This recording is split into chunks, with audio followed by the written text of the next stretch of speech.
Welcome, everybody. I'm so glad that you could all make it out here tonight. I'd like to welcome you to a very special meeting that we're having today, entitled How Seattle Pacific University Creates Streamable Online Concert Archives, presented by Micah Hayes. I'd like to extend a special thanks to Seattle Pacific University today for hosting this meeting. This is a really special meeting because once again, we are doing a concurrent or hybrid meeting where we have people attending the meeting on campus at Seattle Pacific University, as well as online from all over the world. So I want to welcome everybody here. For the folks at Seattle Pacific University, I wish I could be there with you right now too, but I can't be two places in one, sadly. I'd like to welcome you all here and thank you for your time and for being here. As I mentioned, we have an exciting meeting tonight, and I'll introduce Micah in a bit. I do want to make a few brief announcements, both in the nature of upcoming meetings, but also talking a little bit about the technical side of things with respect to Zoom. First, I'd like to announce that our upcoming meetings are planned for the next 2 months. And I'm happy to announce that next month we'll be featuring a presentation by composer Steve Kirk, who will be talking about his recent home studio build. That presentation is scheduled to take place on April 20th, and it's going to start at 6 p.m. In May, we are very happy to announce that we'll be having another presentation, well, not another presentation, but a presentation by Foley recording artist, Joanna Fang. Joanna will be speaking to us on May 6th, and I'm pretty sure that's 6 p.m. as well. I'll make sure to confirm that next month. So again, if you're joining us and you're a regular attendee of our meetings, I'd encourage you to mark your calendars for Wednesday, April 20th and Friday, May 6th. And I hope that you'll join us for those fantastic meetings in the future. In addition, in the future, in June, after May, we will be having our annual election. If in any way you're interested in becoming a committee member or officer, interested in running for a position for the AES Pacific Northwest section, please contact a committee member or me to notify us of your interest in running for the election. At this point in time, we also need to take a count of membership. So if there's a way, I think Dan has a list of people who are members online. Yeah, so we don't need to count the online people, just the in-room. Yeah, so Micah, if you could help us take a count of how many AES members are at SPU right now, that would help. In the room? Yeah. Yes, please. See. Any? Other than me, is anyone here too? Are you a member? Okay. So 1.5. Out of how many? So I think it's just actually probably me here. Yeah. Okay. We only have a few. Yeah. Out of how many people? In physically? Yeah. 12. Cool. Right? 12? Yeah, 12. Yeah. Okay, thank you, Micah. Yeah. At this point in time, it would be a perfect timing on my part to encourage you, if you're interested, to become a member of the AES. We do monthly meetings, and there are also a number of different perks, especially for the folks at SPU who are students. There are a number of perks for students as well. So check that out. And if you want to become more involved, we invite you to come to our meetings. Of course, you don't have to be a member to attend meetings. So we'd encourage you to keep coming to the meetings if you'd like, and encourage you to join the AES. Also for the folks that are online. We do this is all not for any profit. This is just for the love of audio engineering, what we do. And so if you're like us and you love this kind of topic too, then I encourage you to become a part of our organization. In terms of technical details, I think that most folks here are using their real names, but if you're on Zoom, Of course, Seattle Pacific University, that's fine. But if you can, please put your full name in Zoom. And if you have questions about how to do that, you can post those in the chat and someone will help you. How to ask questions today. So Micah is going to give his presentation, and while he's presenting, if you're online or in person, we're going to wait until he's done with his presentation to take questions. I will help with the moderation of questions online. So as Micah is presenting, if you have questions, I'll be going through and collating your messages, and we'll ask those to Micah when he's done. So please feel free, if you have questions, put those in the chat and we'll help moderate those questions when he's done. In addition, if you could please, while the presentation is taking place, please mute your microphone and your camera while Micah is presenting. That way our video recording can be as best as it can be. If for any reason during the presentation, one of our moderators has muted your video camera, please note that something likely happened on your end and we've elected to mute your video. If at any point in time, like at the end of the meeting, if you want to have your video back on, please let us know if we've muted your video or accidentally muted your video, and we'll make sure to unmute it. I'd like to turn the time over to Dan Mortensen, a committee member of the Pacific Northwest AES section, to talk about an initiative that he does called Tea Time Topics. So Dan, could you tell us a little bit about Tea Time Topics? Yeah, thanks, Greg. It's a thing on every Saturday at 3:30 Seattle time. And we get together and somebody gives a presentation about something. We're right now, next week, this Saturday is our 77th in the series. And it's going to be the second of two parts of two presentations by Tom Fine, who gave us a presentation about the Mercury Living Presence recordings that his parents did. He did that however long ago that was. And last week was the roots of stereophony, so stereo sound, how it came to be. And it actually came to be quite a bit earlier than any of us thought, including him. That was real cool. And this week it's the commercialization of stereophony, how the record companies commercialized it and made it easy to do and easy to enjoy on a consumer level and easy to buy, of course. So if you want to come to that, send me a private message in this thing with your email address and I'll send you the link. And that's this Saturday at 3:30 Seattle time, which is UTC -8. And we go for quite a while. I have a real hard time getting people to leave at 7 o'clock. Last week we went to 7:45 and people have lots to speak about. And a bunch of people here come to them. So let me know and we'll see you. And here's some stuff in the chat about it there too. So back to you, Greg. Thanks. Right, fantastic. Thank you, Dan. And I want to congratulate you on 77 meetings. That's incredible. Isn't that crazy? Since May of 2020. Wow. Yeah, great work. So the other short little item of business is that so the way that this meeting is going to work out is that Micah will give his presentation, then we'll have a short, a Q&A session after that. And then the folks that are at Seattle Pacific University are taking around a 10-minute break. And at that time, the folks who are online, like myself, we're also going to take a 10-minute break and talk amongst ourselves, chat. After that point, Micah is going to give a brief tour of the facilities at Seattle Pacific University. And so that's going to take place after the break. After that brief tour, we will conclude the meeting with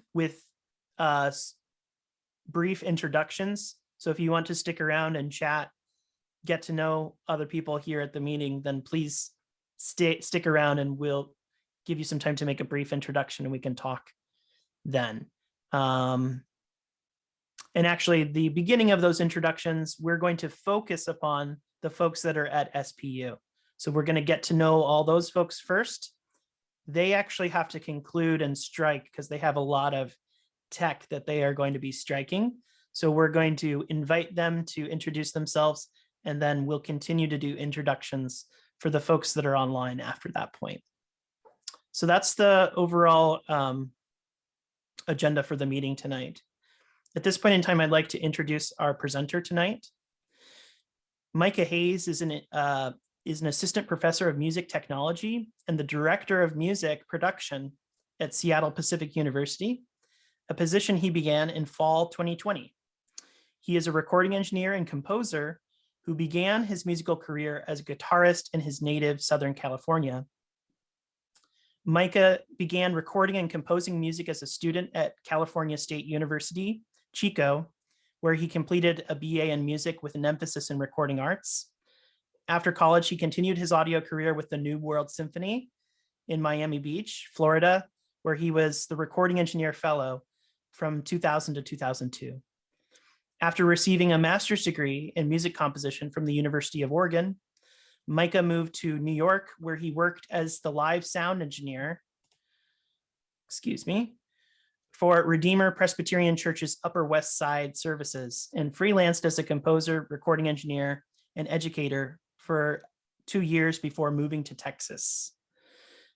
As a professor at the University of Texas at Arlington from 2007 to 2020, he was the primary creator of the music industry studies area, overseeing the area's growth from 8 to 75 majors. He also engineered music at the Banff Center for the Arts in 2001 and the Aspen Music Festival, where he was a senior recording engineer from 2003 to 2005. So please help me welcome Micah Hayes. Thank you, Micah. Hi, everyone. Hi. Hello. Thank you. Yes. It's a great introduction. Nice long one. Good. Let me share my screen real quick here. Let's see here. Let's go into Zoom. Share screen. Share my PowerPoint. Is that good? The screen share? Okay, cool. All right. Okay. All right. Welcome. Hello, everyone. I'm sure. Welcome to SPU. If you're not here in person, this is the building of where we are right now. Right now, first though, I want to thank the AES Pacific Northwest chapter for allowing us to host this event. I'd like to thank all of my students who you're going to meet later on, who have been so helpful and so flexible in getting this ready and to help a lot of my teaching assistants and people that have been so helpful. I also want to thank Craig Miller, who you're going to meet in a few minutes, who helped me create the site that I'm going to talk about. You'll see more of him. So yeah, so those of you online, this is a picture of the building that we are currently in.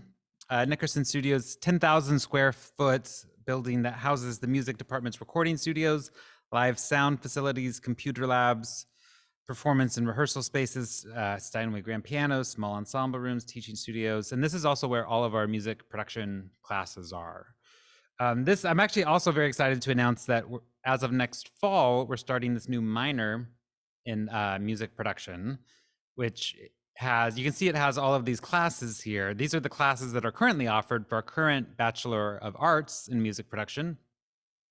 But we created a minor for non-music majors, so you can major in, computer science or electrical engineering and still take a lot of our, or most of our production classes. So yeah, I just want to make that little announcement. Like I said, I want to introduce Craig Miller as well. He'll come up in just a few minutes. But he works at CIS, which is our IT department. And he was the one who I shared this idea of having an online archive of our concerts, and his idea to put it in Sharepoint and to create and help, and did a lot of the work, like we're creating the site. So good. So first, let me get back to our presentation here. So first of all, many music departments, anyone who offers concerts and records concerts, so like music festivals, music departments at colleges and universities, high schools. A lot of places are still, you still see a lot of people storing those concerts on external hard drives, storing them on other physical media like CDs and other types of, sometimes even like DATs and older stuff like that.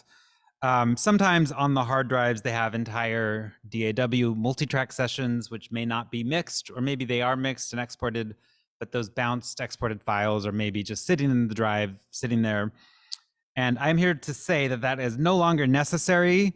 The ubiquity of online servers has made really this physical media backup really obsolete, and it allows for a lot more interface and for the sharing of the audio, a much better system. And in particular, Sharepoint, among others. Sharepoint is Microsoft's site that or software that allows us to create sort of this online archive where we can store our concerts. Let me just continue here. So first, I want to talk a little bit about archiving concerts. What I'm gonna do is I'm gonna first talk about some principles of archiving, how we archive here. We've developed a system here that works for us. I should also announce that, I know a lot of you are advanced audio engineers in this session, and so this may be a little beneath you, but this is more directed towards other maybe music departments and other festivals and high schools who are still storing and archiving concerts on physical media or even on online servers like Dropbox, but are not making them available in the same way that you can make them available in SharePoint. This is to share to people like that some ways that that we've been able to do it here, that we put this together. Like I said, there's better ways to organize and archive audio recording of concerts. I want to speak a little bit. The goal, though, is to have a easy, fast, efficient system of creating and storing online archives and archiving recordings. I also want to say, sorry, there we go. This presentation is aimed at presenting this newer technology. A little bit about just my background. So Greg already gave a long introduction, so I won't go into it. But one of the things that I did is I worked at music festivals in the summer. So I would, one of which was the Aspen Music Festival. So I was the senior recording engineer at the Aspen Music Festival, where if you don't know, that's the biggest classical music festival in the country. There's over 1,000 people involved, and it takes place over 9 or 10 weeks in the summer. It's and they have concerts almost every day. And so what we did is we had to record every concert. And so there was me and this other senior engineer, and then we had about 7 or 8 assistants. And we had the system, and the guy who was my boss at the time, Ron Stryker, had made up this system of quickly archiving concerts after the show was over. At that time, we were still using CDs, so we had to export each track individually and then burn them to a CD, and it was a more cumbersome process. The process that we do here is a little easier and more streamlined that I'm going to go into here. Yeah, so I learned a lot about that from him, and so I'll talk about some of those principles in general, archiving. So during the show, and by the way, if you see that picture behind there, that's our stage here in Nickerson. It's just like 30 feet over there. This is one of the shows that we've had. During the show, while you're recording, the goal is to always get the best recording possible. So that, in particular, like mic placement, and I say within reason because the understanding is when you archive concerts, it's a different level than if you make a professional recording. So a professional recording, you're going to spend a lot of time, get a really good sound, multi-track everything, be careful and take your time. This is more for like quick, fast recording and archiving of like decent sounding recordings of concerts. So first, get the best recording possible. So if you just use, sometimes we'll just use 2 microphones, like an ORTF pair.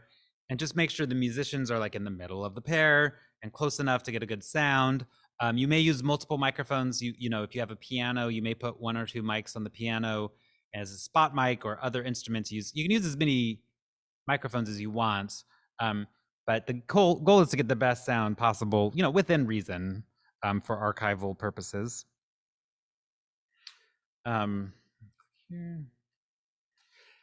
Typically what we do is we do what's called a live mix. So if you have microphones coming in to a mixing board, you'll make a mix in the board as it's going along. So in the sound check, typically before the show where they play, usually you ask them to play like the loudest part that they're going to play. What you do is you adjust the mic. So if you have a spot mic in the piano, for example, you want to make sure that you have enough of it up, but not too much. If you have it too loud, then you might, you know, drown out the rest of the mix. In other words, you want to put some headphones on and like make sure you have a good mix in the mixing board before you record anything. And this is because the key is we're going to do a live mix. So we're not going to multi-track it and mix it later. This saves time, but it also means you got to be on your toes when you're sound checking. So we record in a DAW directly to stereo. So we go Pro Tools, we just have like a Scarlett interface, very simple little interface. We come in 2 channels and then left and right, and we just record direct to stereo. And for the reason why we do this, you can multi-track as well if you want. Do I have that on there? I don't know if I remember. Oops. So you can multi-track. You can have multiple tracks in your session. But you want to make sure that you mix on the fly so that afterwards you can export pretty quickly. That's the goal, is you don't want to spend hours here afterwards mixing and exporting. So good mic placement, you know, good stereo balance, using headphones. And then as you record directly to stereo, like I said, we use Pro Tools. You know, always keep it in mind, these are not professional recordings, just for archiving. What we also do is we send the same mix to a live stream. So we do a video stream of some of the concerts, not all of the concerts. So some of the concerts are streamed through livestream.com, which was bought by Vimeo, I think. So it's Vimeo. And it's actually pretty helpful because what they do is on Vimeo, they archive all of our video concerts. And so what I'm talking about tonight is primarily audio recordings. And so this allows us to separate our audio and video archive, essentially. So the video, if there is a stream, it gets sent up and they can go to livestream.com/SPU, pull up the video of the old show and listen to it. And it's the exact same mix that we are recording as well. So in the mixing board, you send it both to the video and then also to the Pro Tools session. You can also use this mix for anything. You can send it to, if you have like, you know, a lobby where you want the audio sent, you know, whatever, you can use the mix for other sources as well. So after the show, so you record the show afterwards, you know, first thing you want to do is immediately trim the audio. So what that means is like, you know, wait a few seconds after the applause, don't cut off the applause, you know, hit stop the recording. And then what you want to do is pretty quickly trim it. So if there's no intermission, you just trim it to a few seconds before the applause, and then a few seconds after the applause, and just one big file. And if there's an intermission, you'll cut the audio file at the intermission and then trim it. Do the same thing, but just for 2 halves. So basically the first half, trim the beginning, and then after the applause, same thing for the second half. The reason why we do that, and one of the reasons why that's important, is so that later on, if somebody wants to use the audio and like sync it up with like a video, like if somebody uses like a video camera and they want to sync your audio with their video, that wouldn't work if we chop each of the audio files into separate tracks. It wouldn't work if we cut off. So usually we want a few seconds before the applause so you can kind of sync up for that. Also, it's important to do a few seconds because if it's too much time, like 10 seconds before the applause, then for your audio recording, when the people listen to that, they'll think there's something wrong with it. So you want the audio to start within a few seconds, but you don't want to start like right at the very, very point. You want to give a second or 2 or 3 before, and then export it as separately. Then what we do is we quickly normalize the session. So if you have, let's say we have one audio file, you cut the beginning, a few seconds before the applause, one audio, and then at the end, and then we normalize it. So normalizing is maximizing the audio. What that means is it goes through and the system finds exactly where the loudest part of the audio is, and then it brings up the volume for the whole audio file respectively with that max audio. So that max part will hit 0 and everything else will come up along with it.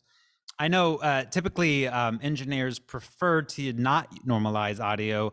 Usually they'll prefer to use limiters or some other mixing method to maximize the audio. Because if you use a limiter, and you know what you're doing, you can get a few more dB out of it or something. That's totally fine. And I think if you have like a staff person here who knows what they're doing really quickly and can do it quickly, that's probably fine. But for us, a lot of these rules that we have are because we have a rotating set of students who, come in and maybe they'll be here for a year or 2 or 3 or 4. But at some point, there's always like new people. And so things have to be pretty simple. And normalizing is pretty simple. And actually, it's one of the more important aspects of the archiving process is just maximizing the volume. One of the reasons for that is because typically when you record a show, the engineers will be a little more conservative with the gains so that you don't distort in the middle of the show, because you can't get rid of that later. So typically they'll err on the side of having a quieter recording. And then if people don't maximize the audio and they just export it, then later on when people try to reference that, they can, often will barely be able to hear it. So typically, normalize that audio, and it's pretty quick, 5-10 seconds, it doesn't take that long. Okay. And then finally, once you've maximized the volume by normalizing and you trim the edges and you have what is going to be your bounced file, then you'll bounce it and export it at a high resolution. So 24-bit, 48K. Some people may say, why don't you do 96K or something like that? But 24-bit, 48K is kind of a good enough standard that most players can play and most browsers can play and that kind of thing. So a wave file, stereo wave file, is typically what we do. This is high resolution, but it's not so large of a file that people won't be able to stream it later. And then, of course, be careful to properly name the audio file. That's something that is really important. I want to talk a little bit more about that as well. There's a specific ways that are important to name. And actually, speaking of, new slide. Naming. So you really want to be careful usually to put in the date, the performer, and the concert type. So typically what that means is you, what I like to do, and this was something actually I learned at the Aspen Music Festival, is you always start every final audio track with the year, month, day, and then the name of the performer, and then the type of concert. So, in this case, what did this say? Here's the example. 2022-02-04, so that's February 4th, 2022. Matt Greason, Senior Recital Part 1. Standard name. The reason for that is so that when it's sorted, so ultimately what we're going to have is we're going to have an archive possibly with hundreds, maybe even thousands later, years later, of recordings that are uploaded. And this allows people to, when they sort alphabetically, it'll sort chronologically as well. And that way, if you have a whole bunch of audio files, this is a really quick way to do that. I also forgot to mention, you always double check the exported bounce. So that is always really important. So once you export the bounce, even if you don't have time to necessarily listen to the whole concert again, always at least listen to like the first 30 seconds and then skip around in a couple places in the middle. This is what I do anyway. Make sure that it sounds okay in the louder parts, and then skip towards the end and listen to the very end, just to make sure, because usually when you have a problem with the bounce, it usually means that it's usually at the beginning or the end, like you usually can kind of tell. And if it's too quiet and you didn't normalize it, then that'll be obvious as well. But ultimately, it's not that big of a deal if you messed it up, because later on you can always go and change it. So you can go back. And that's one of the reasons why we always keep our Pro Tools sessions, even just the stereo sessions on our hard. So at least for the whole year, so we can go back if we need to and re-export that audio file. Okay, I also forgot to mention that as you're up, so then usually what we'll do is we'll create a folder. So let me see here.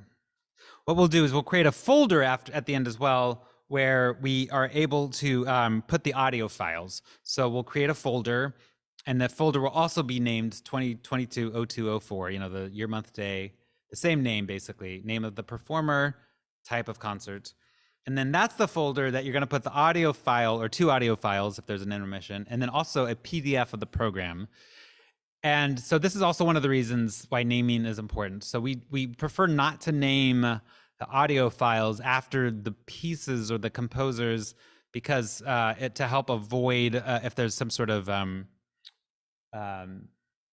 any issues with copyright or something like that. Like if you name your audio file like Adele cover or something, and like, maybe there's some search engines that might go through and find, it just kind of avoids that if you can just do that. And then what you do is you have a PDF of the program that has all of that information there that you can reference. And then people can skip around and you'll be able to, skip to different parts of the concert based if they want to skip around. So you don't have to independently name them. So yeah, more of a generic type of name is what I prefer. Cool. Yeah. So, and then ultimately you have that file, that folder, and that's the folder that you're going to upload to SharePoint. So as that's uploading, and I'm going to talk about SharePoint and show you what that looks like in just a second. But as that's uploading, what you do is usually you go and tear down the so roll up the cables and tear down while it's uploading. Although nowadays it only really takes, even for a big file, a few minutes to upload usually. Okay, so finally, this is what I meant to do. Okay, double check the bounce. This is the folder. Yeah, I said where you always put the audio file of the folder, and then in the folder, you put the audio and the PDF of the program. Okay, so this is our SharePoint. This is a screenshot of our SharePoint landing page that Craig helped us to create. So you can see it says, "Welcome to the Seattle Pacific University Music Department Concert Archives." This is where we store audio recordings of concert programs and all concerts from 2020 to the present. That's when we started doing this. You can get started by clicking Concert Archive on the left. So you can see over here, I don't know if you can see my mouse, but where that Concert Archive is where most people will click when they want to see and hear the concerts. And then I put a couple of bullet points just because these were questions that people were emailing me, and so I just kind of put it on the landing page. So I said video recordings of some of our concerts are uploaded to livestream.com. So I already mentioned that. That's where you can view but not download links of this, these videos. They're stored similar to YouTube in that they can be streamed but not downloaded. We do not keep copies of the video on camera. So one of the reasons we do this is because people always ask that if they can, but it's like YouTube, you can't necessarily, although there's, other ways you can try and find to download those files. I should also mention too, and I was going to mention this later, that even though we do only audio here at SPU, you can do video. So you can 100% in that folder that I just talked about creating, where you put the audio file and the PDF of the program, you can also put a video file, even if it's pretty big. These are pretty big servers. So, and it can play it also in there. That's assuming that you created a video file. So I know Livestream will sometimes create a video file as a backup, and we could upload those, but we haven't started doing that just because Livestream is kind of picky about, from what I understand, what I've been told, is they're a little picky about, they don't like to have their videos, they want people to go to their website to stream the videos, basically. So we just put a link here. And so, yeah, so you can put videos. So people use Livestream or Vimeo. You can also, some people use OBS. I don't know if you know that software, Open Broadcast Software, I think is what that's called. So a lot of people will record. OBS is actually pretty nice. It's free, and you can record, and it actually will encode it, I believe, to like MP4. It'll compress it as it records, so it'll make like a smaller file size, which is nice. And there's a number of different programs that you can use if you want to make a video on the fly as well. And like I said, that video can also be archived, so you can use that as well. We only do audio, but video is totally possible. Okay, so if you click Concert Archive on the left there, this is a screenshot of the Concert Archive. So you can see this is a list of our most recent concerts. You see who they've been uploaded by. And if we were to, and you can see, again, the naming system is consistent. That's important for archiving. You don't want different types of names from different show to different show. It needs to be consistent. And then if you click on one of the concerts, so if you click where it said Toby Speaker Recital, Toby, who's one of our students here, she is going to help give a tour, help us give the tour in a little bit. So you can see here, if you clicked on that, you could click on this audio file and it would play back. It would basically stream in the software, which is in a browser. And you could see a PDF of the program as well. And if we wanted to, we could have a video file in there as well, but we don't do that. So good. So that's what it looks like. So now let me talk a little bit about SharePoint. Basically, SharePoint, you can think of it as a combination of an online hard drive, so like Dropbox or OneDrive or something, and then also kind of like a website, kind of like a midway point. This is what Craig explained it to me. It's kind of like halfway between a website and like an online hard drive. So for example, an online hard drive like OneDrive is pretty limited in what it allows you to do as far as sharing and permission levels and customizing and that kind of thing. It's just a hard drive, basically. It would work for archiving, but it wouldn't work as well for streaming and that kind of thing. So, but it's not as simple as an online hard drive, but it's not as complicated as a website. So it's easier to maintain than like using, Squarespace or something. You could have a website, but it just gets a little more complicated to update and maintain. This is easier for us to do. It's customizable, so you can change the color, you can change the look. There's all kinds of things that you can change. You can have multiple levels of, folders and that kind of thing. You can, like I said, you can stream audio, video, and view text. This is all in the browser. So, you can, you don't have to download the software. There's no software to download. It's all just in a browser. There's almost no size limit. So, this is what I was been told, hundreds of terabytes essentially, probably. So there's lots of space that you can use. And even video files wouldn't be too big probably for most servers now. Craig's agreeing, yes. Content is automatically backed up on servers. I put an exclamation point because that's actually pretty cool. That's one of the things that is most important, and probably as important as maximizing the volume and naming correctly is backing it up, right? So if you can back up your archive, you are set. You don't have to worry about, external hard drives will fail eventually. CDs will fail eventually also. A lot of digital physical media will eventually fail. But this is backed up on servers, and so it eventually, even if there's some sort of data loss, it would be backed up. So it would be, it's really useful and helpful. Like I said, it works in a browser, no downloading software necessary, and it gives you a link that you can embed or create. So you can use this link on your website, or we in our music department website, we put the link so that people can just click on it. You can share it to people, that kind of thing. And it's really actually not that difficult to create. So I'll talk about this a little bit, but there's all kinds of online tutorials that you can go and see where you can say, hey, how do I create a SharePoint site? It's not that hard. It's not as hard as creating a full website. It's pretty easy and pretty intuitive. It allows for many different layers of permissions. So I mentioned this, and I'm going to talk about this a little bit more. It allows for permissions, which are really important for us anyway, when it comes to, because you don't want to have any data loss or damage to the audio files online. So I'll come back. Actually, I'm going to come back to the permissions in just a second. First, I'm going to talk about creating a SharePoint archive. So like I said, you create it and configure it through a browser. So it's essentially like in the browser. You don't need to download software. You can create it. You can configure it and update it later on. Like I said, you can go online for many different tutorials. And if you look actually at this picture on the screen, that is one of the sites. If you Google, how do I create a SharePoint? That's how you do it. I also just want to say if you go in there, they have two options, one of which is you can do a communication site and one is a team site.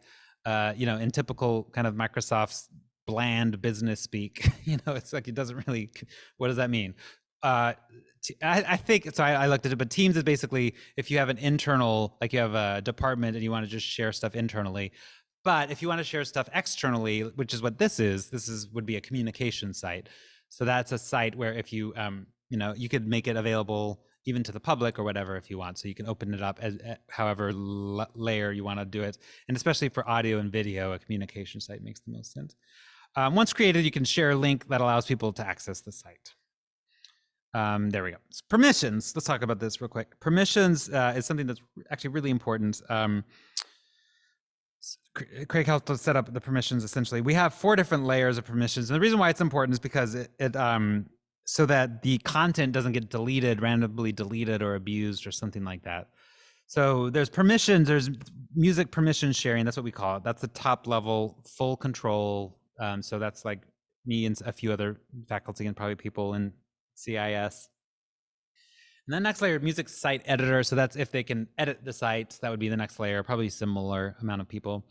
And then a larger group of people would be what we call the music uploaders. So these are the people like the students and teaching assistants and other staff and faculty that upload the audio files. So they have to be granted permission. You type in their email or whatever, and you can grant them permission to do that. And then they're able to upload it, but not share permissions or edit the site. And then the biggest level would be the music listeners, is what we call it. So that's the people who, for us, it's all of the people here at SPU. So faculty, staff, students, anyone who has a SPU login can listen. So they can't upload, but they can stream, and then I think download. Yeah. And so, and then if you wanted to, you can have another layer, which is for the public. So we'll talk about that a little bit later. It gets a little more complicated with public. But essentially, eventually you could do that as well, and that would be another permission layer that you would allow, the public to access this. Okay, so let's talk about that, actually, going public. So there's some pros and cons of going public to talk about. So each school can kind of choose for themselves. So for us, we decided, it was explained to me that it's just too much of a liability. The university views sharing the archive with the public as too much of a liability because of copyright and other issues. So maybe we can. There are some ways that we can do that, but it would be a little bit more complicated. So at this point, this is where we're at, where we're just keeping it internal at this point. One of the reasons, actually, why I do eventually, I would like to have this type of archive public, is because just in case when people graduate or friends, and most of the people who would want to see this would be like friends, family, alumni. A lot of people, maybe they want to come back and look at their recital from 5 years ago. And all of those people do not have SPU logins at that point for the most part. So those people are not internal types of people. Those are more peripheral people, and it's a little more difficult. And they are not able at this point to access the site. I was told we can do temporary logins for them if we want, or do other sorts of sharing. But as far as like a system that allows them to access that, we haven't been able to do that. It's also one of the reasons why the naming is important. I mentioned this here. So that was one of the reasons why I didn't want to name, you don't want to like name the specific titles of the composers and the songs in the file, or in the metadata, or any of the file names or anything like that. Just keep a more generic name, and that makes it a little less likely to become difficult.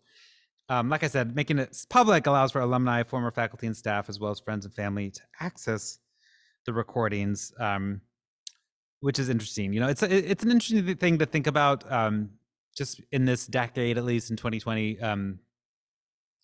It's interesting, because I think people, and copyright laws and that kind of thing are more thinking of like stealing music or whatever. But I think nowadays, where people can access any type of music on YouTube or Spotify like instantly, they're not gonna nobody's gonna go crawling through our archives for like free music, right? It's not like maybe that used to be the case, before everyone had access to YouTube and Spotify and Apple Music and that kind of thing. But now most people can just access that kind of music pretty easily on their own for the most part. Like, there's not going to be like, people aren't going to be just streaming, our orchestra recording of like a Copland symphony or something like that, typically just for free music, right? Because you can already access better recordings usually nowadays, you know what I mean? So that's just an interesting thing. But the laws are more older. They're more designed for protecting, I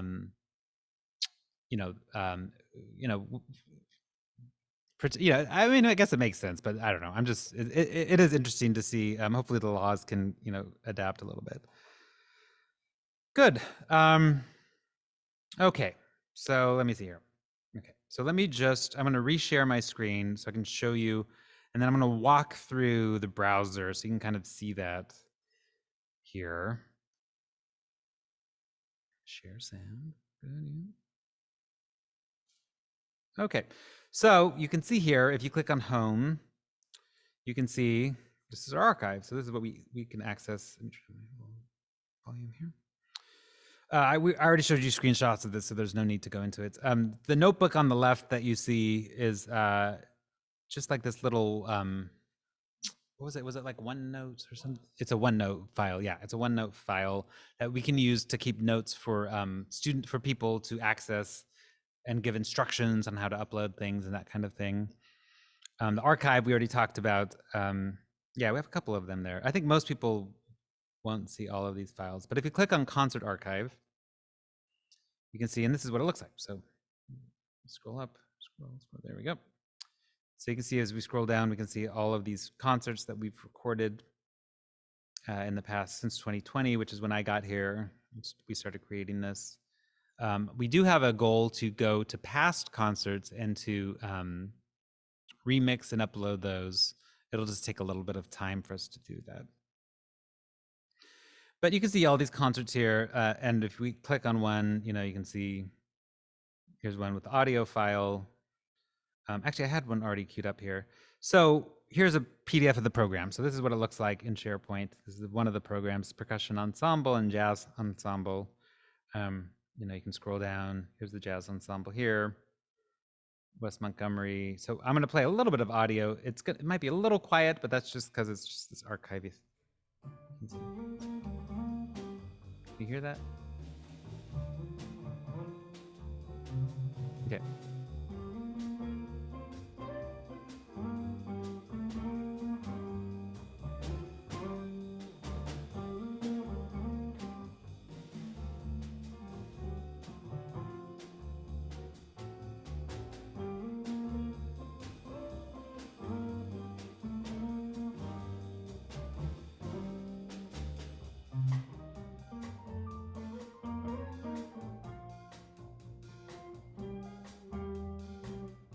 And like I said, I believe this is West Montgomery Road Song. I could be wrong though. One of these here.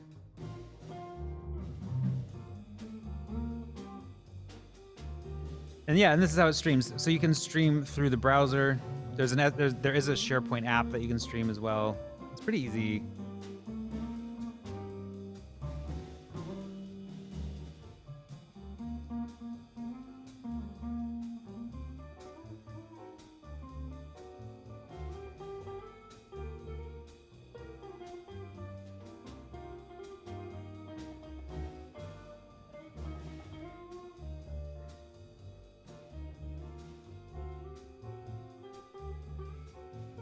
Okay, and then I'll stop that there. And then here, I'll play another one here that I put in the tab. This is a string ensemble from a few days ago, actually, directed by Christopher Hansen. I believe this first piece is this Let All Mortal Flesh Keep Silent, which is a 17th century tune. And I think I can play this here. This is a quieter part. Let me...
Okay, stop that there.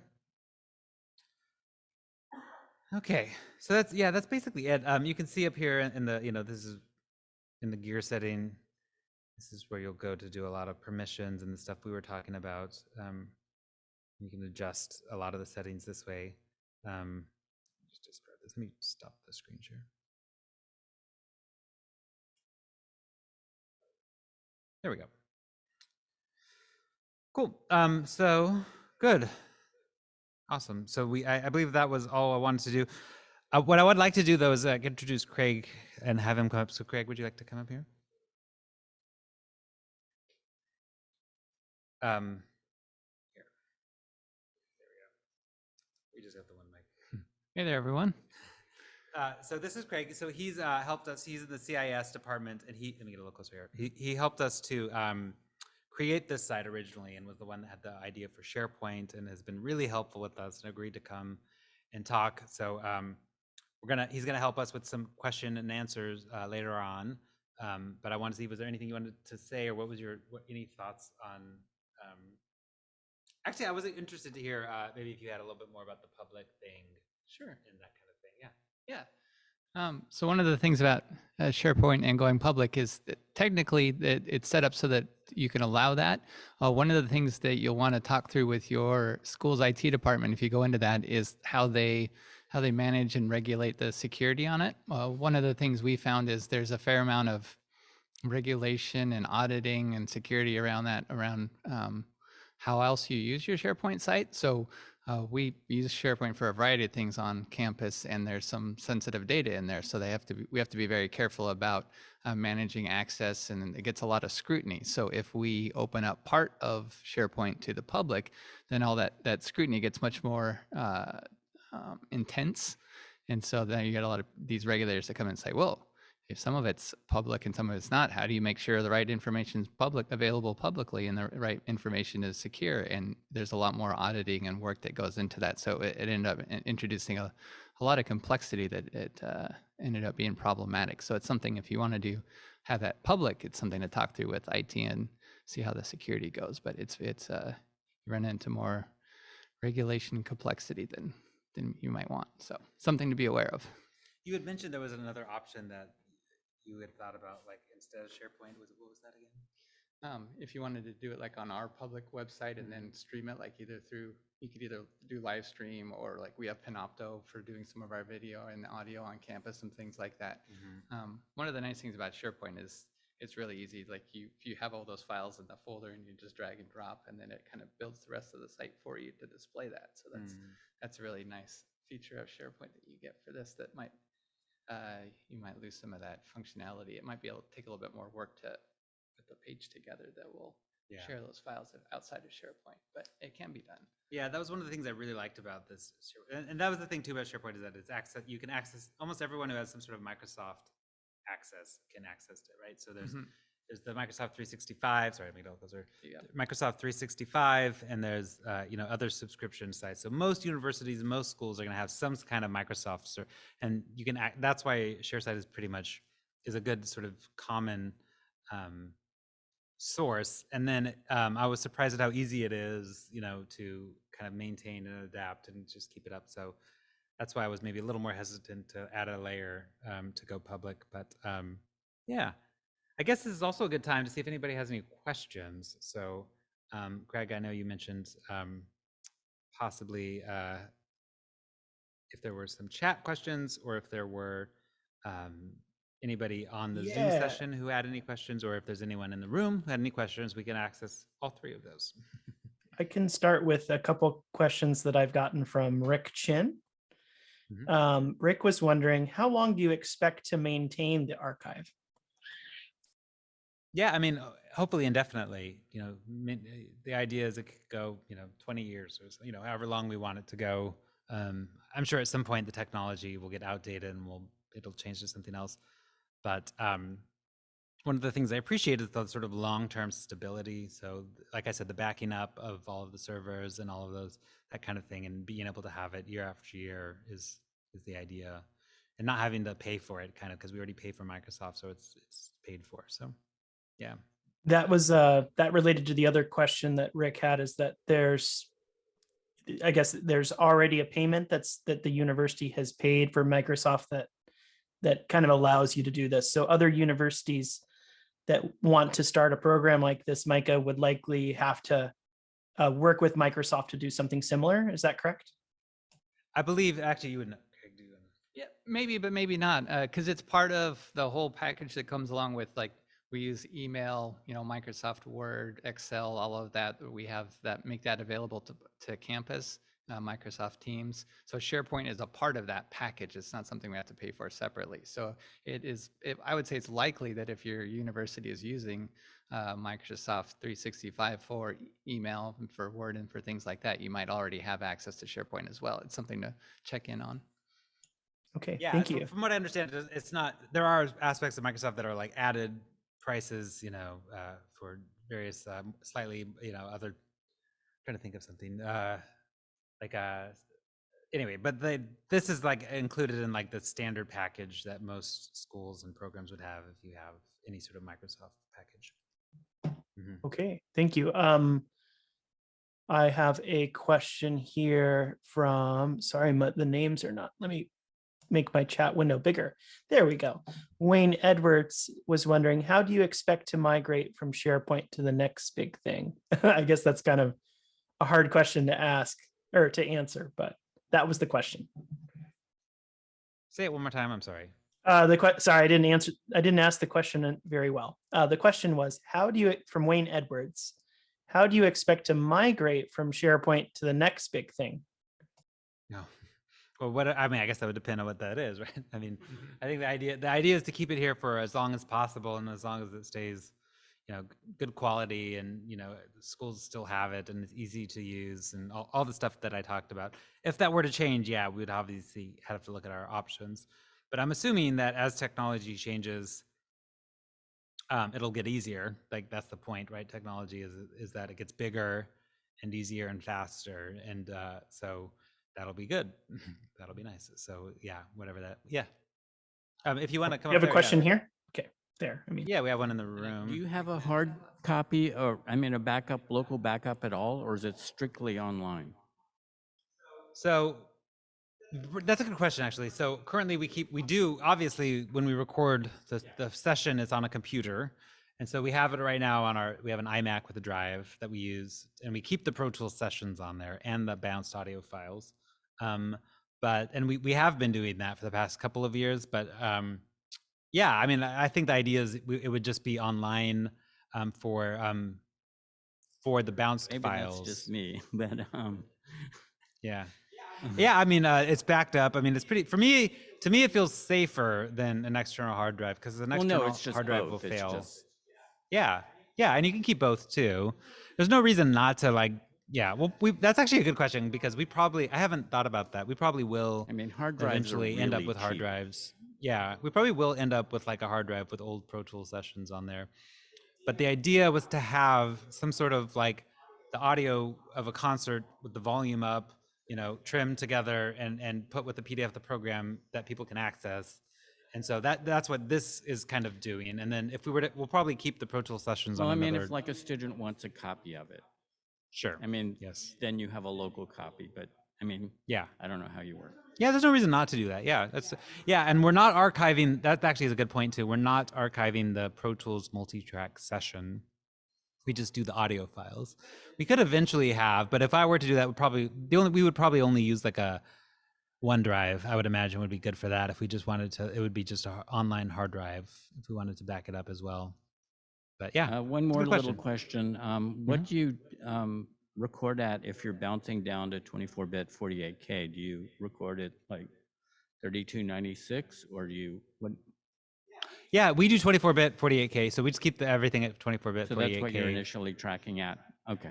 Yeah. Okay. Okay. Yeah, and like I said, this is for archival purposes. It's not necessarily. Okay. So for me, that's a good quality, but it's not. Yeah. But if we're doing a professional session, it might be more 32-bit. But yeah, we do. That's a good question. We do. The multi-track session is at 24-bit 48K as well. Mm-hmm. Yeah, good question. Yeah, Greg, please. Yeah. I can help out a little bit more with that migration question.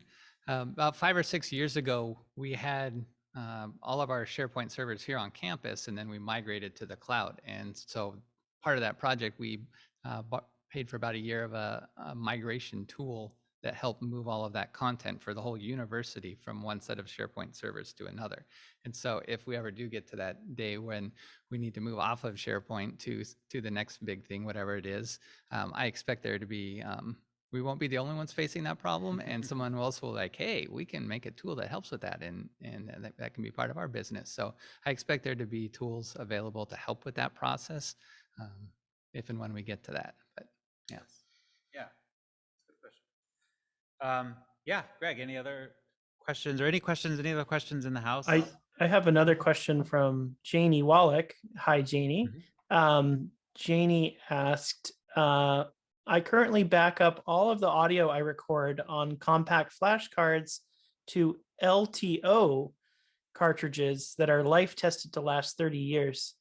Is this a good alternative to that? I don't know what those are. Do you know what those are?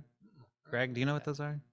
I don't know. I don't. Janie, do you want to chime in and tell us about what those LTO cartridges are? And you can Sure. Sorry, help us out.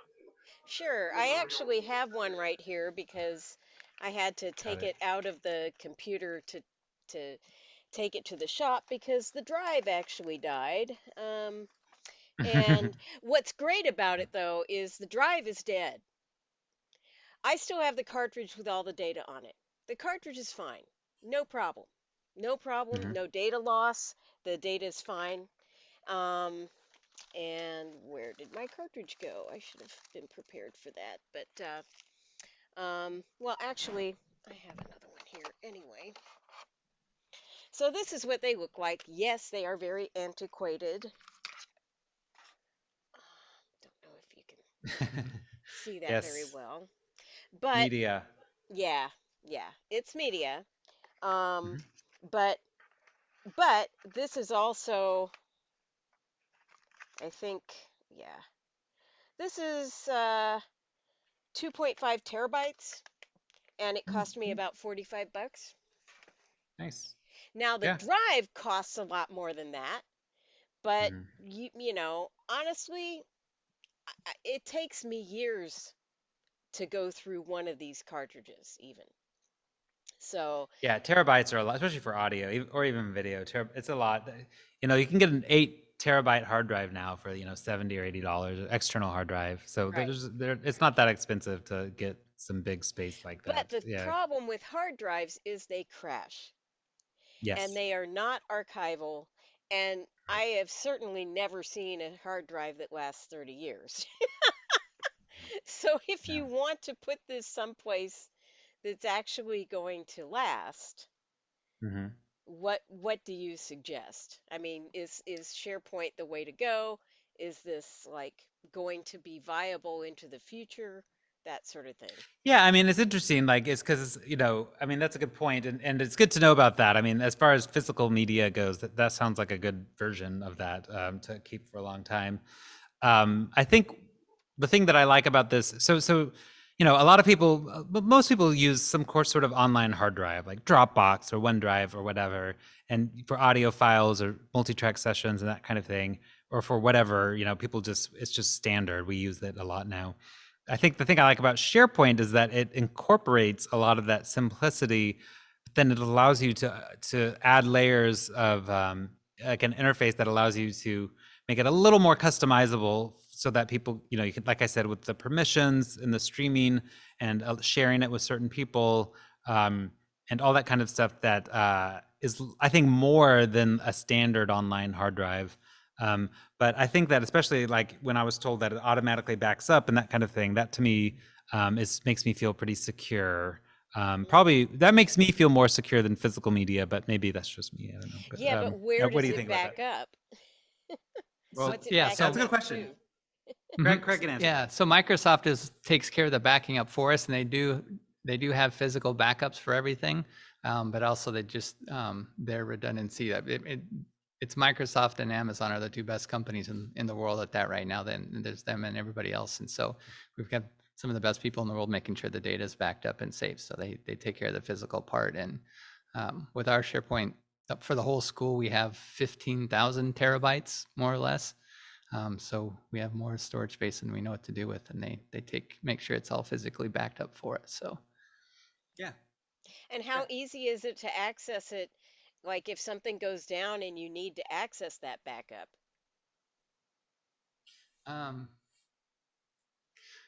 We haven't had to access a backup yet. That's great. That's part of it. Yeah, Yeah. it's been up Yeah, I haven't remarkably a either, lot. but yeah. Yeah. I've had several people asking, I think, about the cost of the backup.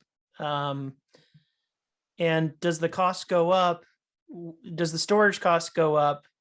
And is there a size limit to the storage? A lot of people are interested in, what's the size limit, and does it cost more to be able to have the archive?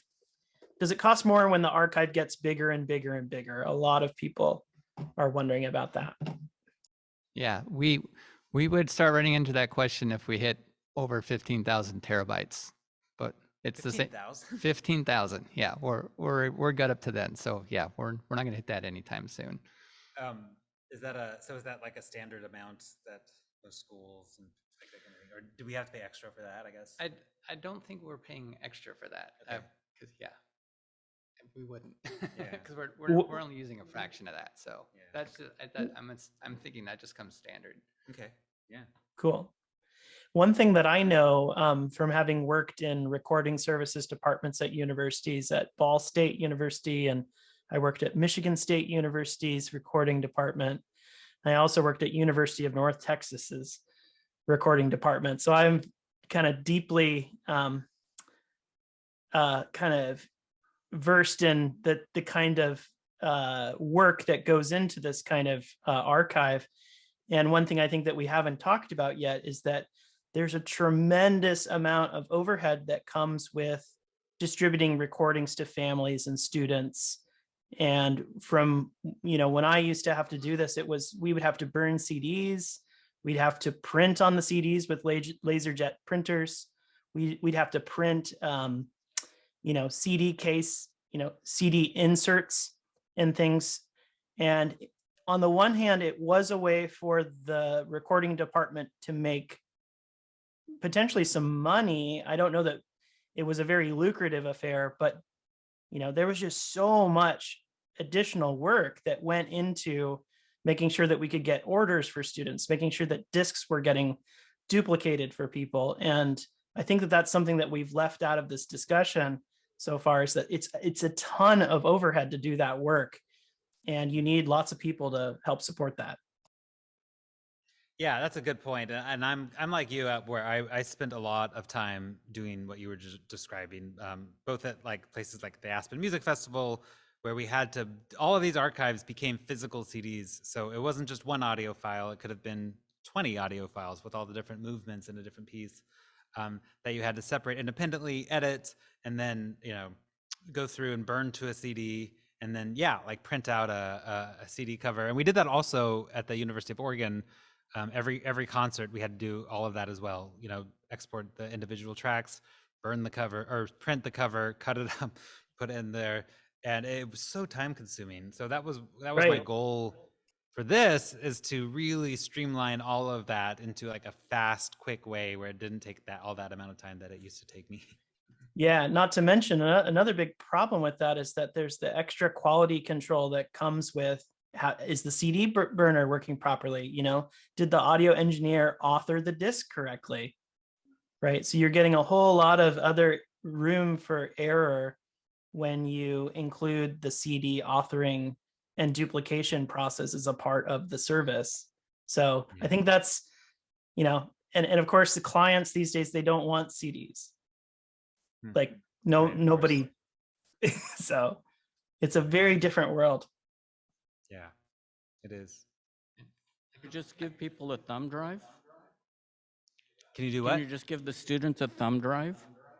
Yeah, but those fail as well. No, but for as their archiving. copy, as opposed to burning them a CD, giving them a thumb drive. Back then, yeah, sure, you can do that, but then you got to put it in a computer and copy it and all that kind of stuff. But if you have an online server, you can just send the link and that kind of thing, and that also works. So yeah, so go ahead, Craig. Yeah, and I can add in too, when we talk about kind of the challenges of sharing externally, the big problem with the big complexity comes from anonymous sharing. So if you'd say, we're going to open this up to anybody, we don't care if we know who you are or not, just come listen.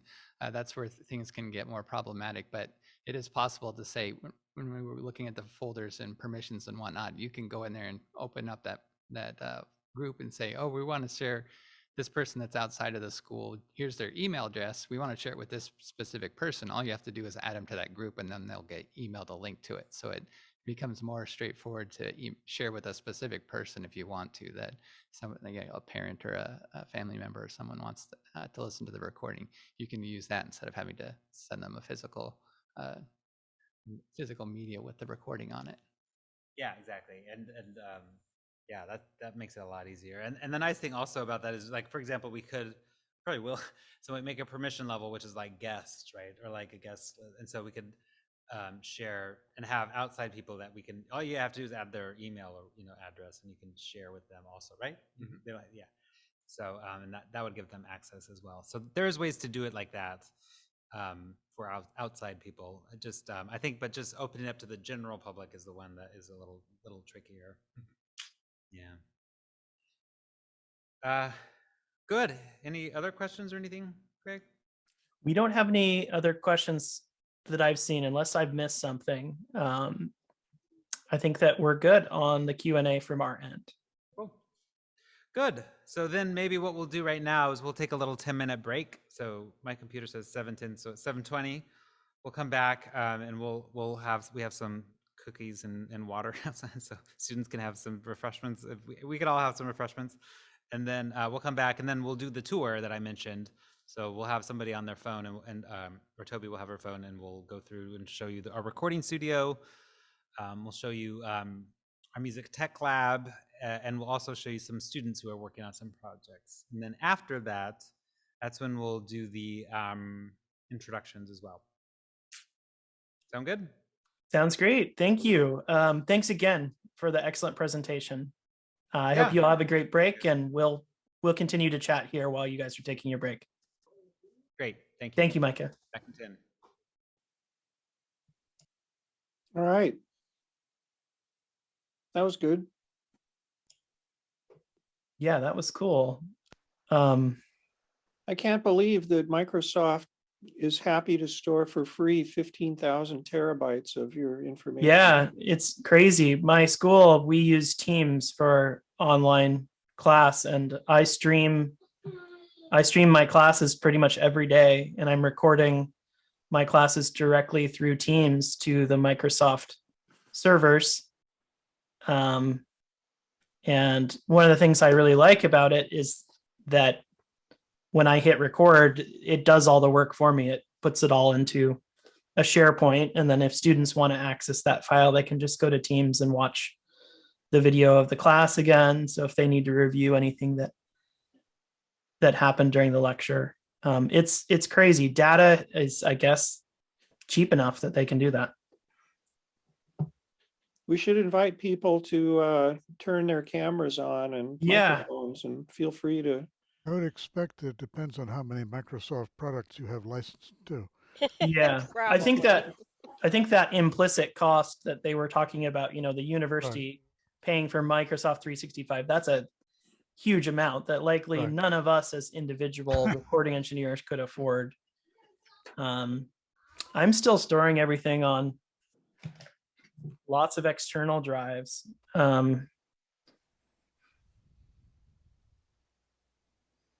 So yeah, you can go out to the Microsoft site and see what the costing structure is. You know, the university is paying a big price, so they get so much storage per user. But after that, it's keep forking over the bucks. Yep. Yeah, that's one of the things I don't like about that type of method, is the hidden costs. And then like I said, I mean, yeah, I get that the beauty of the system is you never have to really use the backup, but on the odd chance that you do, how reliable is it? How are you going to access it's way more reliable to have Microsoft servers storing your data than it does to have it on a hard disk like this, like I'm doing it. Yeah. You never need to know when it went down that you would have needed your backup, because they'd already have replaced it on whatever drive they needed the backup for. So that's the nice thing. It's very transparent. Just like in Dropbox, even when we delete our own things, it says you got a month to undelete it. So it's beyond even just, you know, it's been super useful. I've got I think 3 terabytes on Dropbox, and I've got 400 videos and a whole ton of audio. on there, plus all other things and all the other features that Dropbox provides as well. And it's super useful. So I'm happy with that cloud solution. I think, yeah, good point, Stephen. I think if you really care about this stuff, then you know what I think the data experts say is you need at least 3 different backups in 3 different places. And so, and one of them is a locked box at a bank, you know? And so, yeah, a cloud, I think it's important to, or I think it's useful to think of cloud storage as just being another viable storage solution for us as artists. But that's where I'm coming from. Yeah, they have multiple server sites across the country and across the globe. And when you set the thing up in a commercial environment anyway, you can define where you want your 3 server sites are, so that they'll typically draw it from the closest one, but if there's network congestion or something like that, they'll pull it from the second closest one. So you really don't know which site you're necessarily getting data from at any given time. But again, it's irrelevant. You throw it up there, they take care of that aspect of it for you. Excuse me, may I say something? Can you hear me? Yeah. Yes, we can. Good. Go ahead, Joe. Yeah, hi. Yeah, thank you. I just wanted to mention that I come from the Hollywood motion picture post-production industry, and we at least used to, I'm sure it's changing now into more cloud stuff, but we would store on LTO drives just as a normal matter of practice, and of course for the security of having it physically on site. And in fact, Janie, if you wouldn't mind for the folks here to show that tape cassette thing again, but more from an angle also where they can see how thick it is. So Yeah. here's the full view and the side view. Yeah, so you can see how big these things are. So we used to have hundreds and hundreds of these things, and we were required by the movie studios to store any of the work we were doing in post-production of their, high-value Hollywood content movies and things, and to store it not only on site, but it also had to be stored frequently on another tectonic plate besides the Pacific plate. So they'd be sometimes stored in the salt mines out in, where is it, Utah or whatever, in addition to whatever we would have on site. So, just letting you know that this is where a lot of the LTO tapes are being used. And of course they migrate. Well, I don't know what that one is. There's LTO 4, LTO 5, LTO 6. They keep getting This one is 6, yeah. a 6, yeah. And so they had to continue to keep migrating to the higher formats as well. Thanks for sharing that, Joe. Yep. Appreciate it. And the reason I started using that in the first place was because that's what was recommended at the time by the Association for Recorded Sound Collections, the ASRC or ARSC, and they basically said that either LTO, or I think the other one was DTS. Do you know that one, Joe? I don't know. But No. but it was there. There were 2 different formats that you could choose from that both were as archival as each other. Yep. And one of them was LTO, and that's the one I went with. How many recordings do you have now, Janie? I have, I don't know. I've got boatloads of compact flash cards, but they all fit. I have like one, the first time I started buying LTO drives, it was an LTO 5 drive, and then the power went out and the motherboard fried, and that fried the drive as well.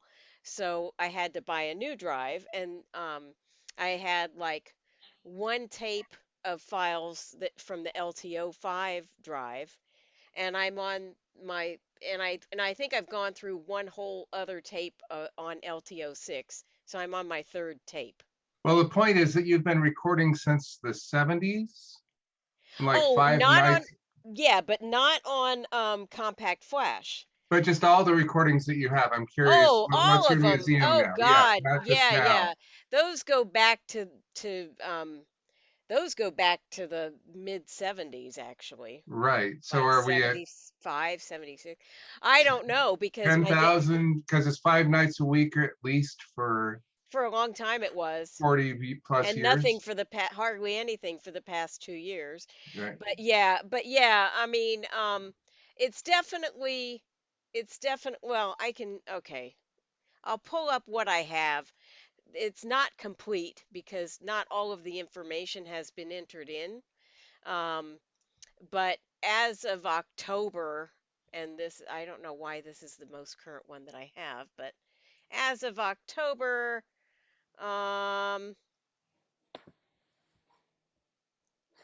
wow, okay. It looks like I'm upwards of over 3,000. Separate recordings of evenings that have multiple bands on each of those? No, that's all of the different bands. Okay, sweet. Yeah, That's a nice catalog. 3,076. And that, as I say, that's incomplete. That's missing about a 2-week period. Or I'm sorry, that's missing about like a 10-year period, actually. And it's also missing about another 3-year period. There were 2 different breaks in it. I was in a few of those bands that you recorded. Yes. Hey, Janie, I have a question for you. How do you distribute, there's that word. How do you distribute your recordings to clients that are interested in hearing them? At this point, for the past several years, I basically have a OneDrive and I put the files up there, and I ask the clients to please let me know when they've downloaded them so I can delete them. And if they are really huge files that won't fit on my OneDrive because I'm stingy and I haven't bought more storage, I just got the free storage that came with my tablet when I got it like 8 years ago or whatever, almost 10 years ago, actually. So I've not paid for any storage. And then there's another variety called P-Cloud, which I think is a Swiss company. And at the time that I got that, they had 14 gigs for free. and that's storage that doesn't go away. So as long as you keep using it, you have to log in every now and again. But if you keep logging in, you've got 14 gigs of free storage, and I've never had a problem with that. I Awesome. upload that. The client lets me know when they've downloaded it, and then I upload more. Awesome. I've always tried to keep a backup of every recording I've ever done. And I have Me too. occasionally had clients come back to me 10 years after the fact and say, Yep. Hey, Yep. do you still have that recording? And I go, yep, I've got it right here. Yep. There you and go. I can say the same thing. I've always considered that to be kind of part of the service that I do. I could, and maybe other engineers don't feel the same way, but I do. I sure do. It's like, yeah. And I've had bands that aren't even together anymore. Gee, remember Okay. when we did that show? Yes, I remember. And yes, I have a copy of it. Awesome. And then, like I Dan said, afterwards Sargent. we'll introduce you guys Oh, real quick, and they're like back. you said in the mic. Oh, hey, can you hear Hey, me? how was the break? Good. Can you hear me? I'm sorry, just making We sure. You hear can. me. Okay, good. Cool. Yes, it was nice. Cookies and water. Actually, we had our alarm, of course, went off in one of the rooms. We got it under control. But it's always, that sounds when exciting. you least want it to happen. Of course, there's like errors in the alarm system, but we got it quiet, so hopefully it's fine. Okay, so I think at this point in time, we're going to go on the tour, right? Okay. Yeah. Can we share Toby's camera there? Let me know when you guys are ready. Okay. I'll mute these mics real quick. Got it? Awesome. Thanks. Okay. Hi. So we have our student, we have Toby here with using her phone to give us a little bit of a tour. I want to just show you guys a little bit. Back here, we have our, I see one of our instructors and Sam over here. We have a new Midas M32R here that we just got. It's a little messy, obviously, but this is where we're streaming everything from. A little bit of full circle here coming through. You can look at the Zoom. If you look at the rest of the room here, this is our big recording space, or our big performance space. So we have functions as a classroom. So we have our screen up here that people have been watching this whole time. Let me come over here. We have the screen that people have been watching. And we have, this can function as a classroom or a stage for concerts. We're about to hang, we're supposed to have hung microphones. It's been a little bit of a holdup, but we have it coming. And you can see, yeah, so this is just our big performance space. We have a couple of Steinway pianos up there. Other things, I guess, let's go to this.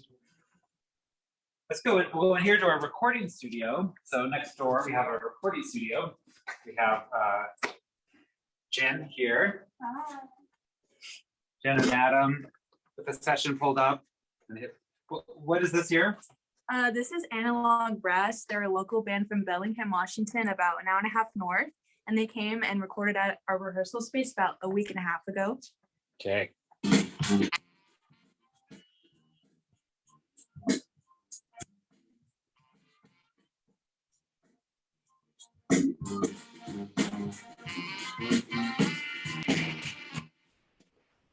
Unfortunately, the music playback isn't working very well through Zoom.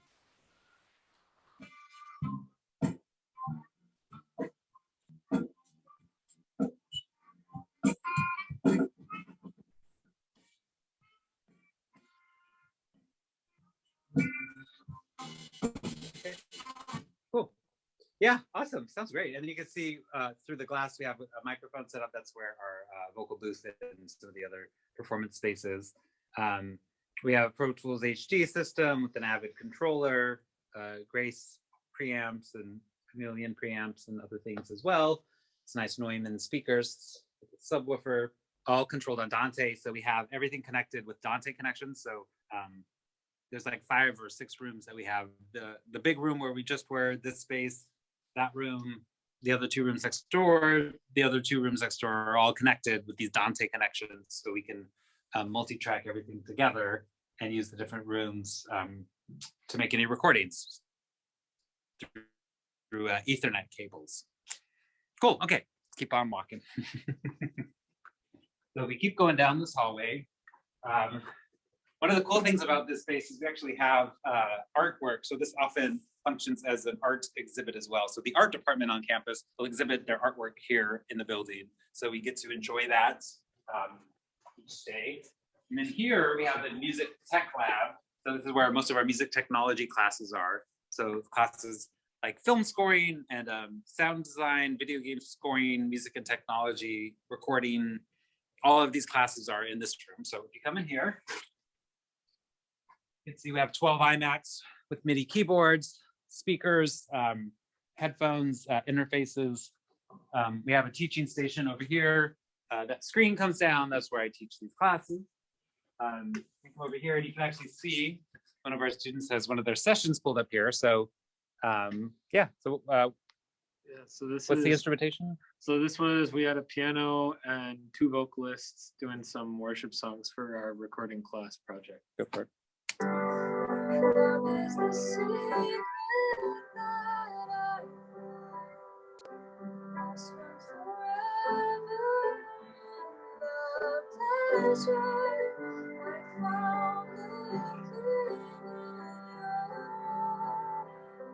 Cool. Yeah, very cool. And one of the things I really like about the classes here is that they have the small class size. So none of them are larger than 12 students. So SPU offers very small class size, which is actually one of the best things about it here.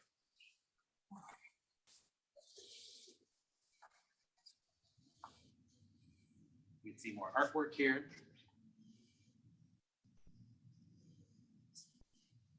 All right.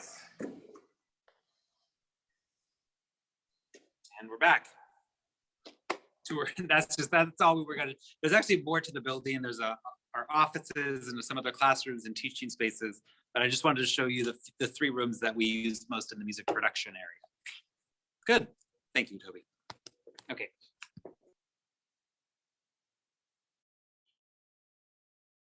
Thanks.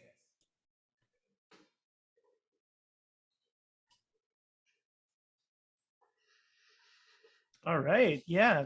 Okay. I don't know if you can hear me in there. Can you hear me, Micah? Yes, I can. Okay. Good. Yeah, Can that you was hear me? excellent. Thanks a lot for the tour. Yes, we can. Thank you. Thanks a lot for the tour and for showing us around. was mentioning I'm looking forward to visiting soon.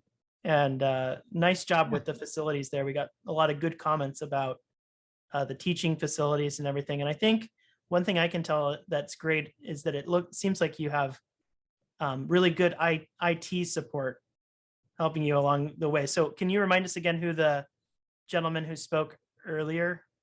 Craig Miller, yeah, he's Craig in our Miller? CIS department. Yes. Yeah. It's very helpful. Yes, we have, a lot of the people here are very nice, and he has been really helpful and agreed to come tonight. So yes, he took off a little bit earlier, but yes, thank you to Craig. Was installing things like Dante at your school, were you a part of that installation process? No, so this building was built maybe 5-6 years ago, and I came about 2 years ago. So the person before me, Ron Haight, who actually I should have mentioned earlier, thank you for reminding me. He's one of the he's the one who originally put the Dante connections together, and that studio and the music tech lab and all that stuff. So I'm kind of building on what he had done. So that was all built maybe 5 or 6 years ago. But yes, I definitely really appreciate the Dante. When I came here a couple of years ago, very much appreciated that they had used Dante, because at my old school, we had also used Dante. And it's just such a great way to, sometimes it gets a little funky with the routers and stuff, but for the most part, it's a really easy way to connect, lots of different rooms and digital items. And our M32R, this is our new board that we just looked at back there, that also, we ordered a Dante card for that, so that can connect with the recording studio if we want to as well. Great. Well, fantastic. Thanks again for the tour. Yeah. At this point in time, I think it would be nice to get to know some of the folks who are helping you out there and brief intros, and then we'll continue from there and do introductions for the folks that are online. Thanks. Yeah, great. Jen, I guess since you're closest, do you mind? Why don't you guys come on up? And so I'm excited to introduce the students who have been so helpful this whole year for this project, but this whole year especially during COVID. It's just been difficult, obviously, but they've been so helpful helping us run this whole area. So why don't you guys come up and just sort of introduce yourselves and say, say what your major is and kind of what you're interested in pursuing maybe after college. So yeah, Jen, why don't you come on up? And then why don't you guys start to queue up there behind her? Thank you. Hello, my name is Genevieve. I am currently a sophomore and a music production major at SPU. I'm really into music production because of concerts and live sound. So after college, a future in running probably the soundboards for live mixing concerts would be really cool. Thanks. Hello, my name is Joseph, and I'm a senior in music production, and I'm one of the TAs here. And I think one of the best things about music production, in my opinion, I just love producing and writing music, and I think it's really fun to do that with other people. And I'm also taking a live sound class right now, which I think is just really fun. So I think that's something I would like to do in the future. Probably like mixing, producing, live sound. I get to do all that here, which is great. So yeah.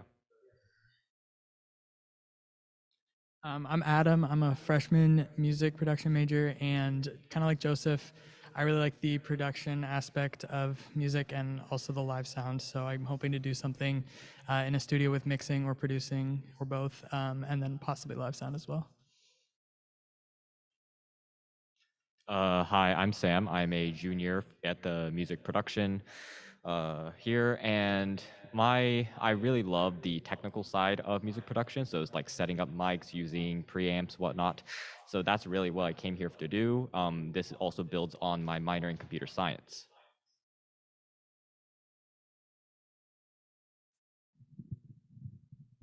Hi, I'm Toby. I'm a senior music production major. I'm also one of the other TAs that work on campus. And I just love the amount of creativity that is in the music production program. I don't ever feel limited in what I'm learning. And one day I hope to take all of the knowledge that I've learned here and open my own studio.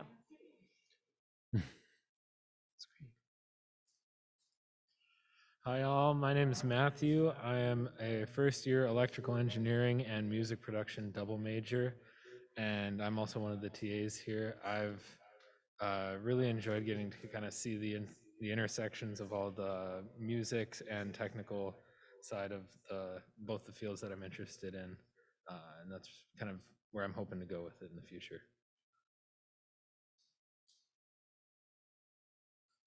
Hi, I'm Cameron. I'm a sophomore music production student, and I just really love how the music aspect joins with the technological aspect and how much creativity we have with the technology that's available to us here.